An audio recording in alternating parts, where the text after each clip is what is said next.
भाग्य बड़ा या बुद्धि। एक बार भाग्य और बुद्धि के बीच विवाद छिड़ा। भाग्य कहता मैं बड़ा, बुद्धि कहता मैं बड़ा।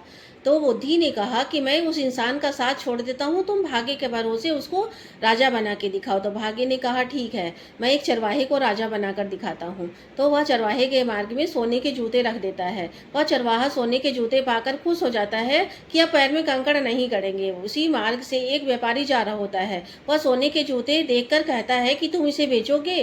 तो वह चरवाहा कहता है एक बोरी अनाज लूंगा। एक बोरी अनाज के बदले वह सोने के जूते दे देता है।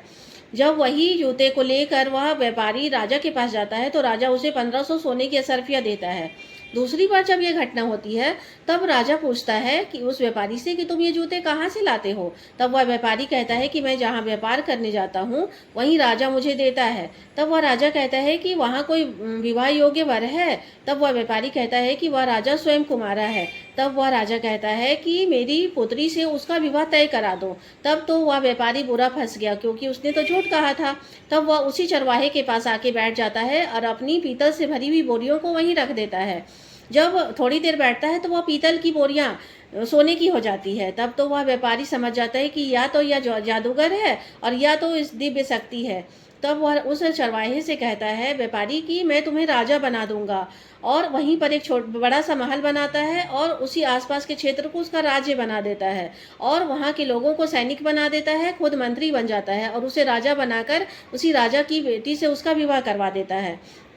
जब वह चरवाहा उस राजकुमारी को देखता है तो डर जाता है, सोचता है कि यह राक्षसी है और सुंदर रानी का रूप धर के आई है, क्योंकि बचपन में उसने ऐसी कहानी सुन रखी थी कि रानी जो राक्षसी जो होती है वह रानी का रूप धर के आती है और राजा को खा जाती है। इसीलिए वह वहां से भाग जाता है। तो राजा इसे अपनी बेटी का अपमान समझता है, उसे कारागार में डलवा देता है।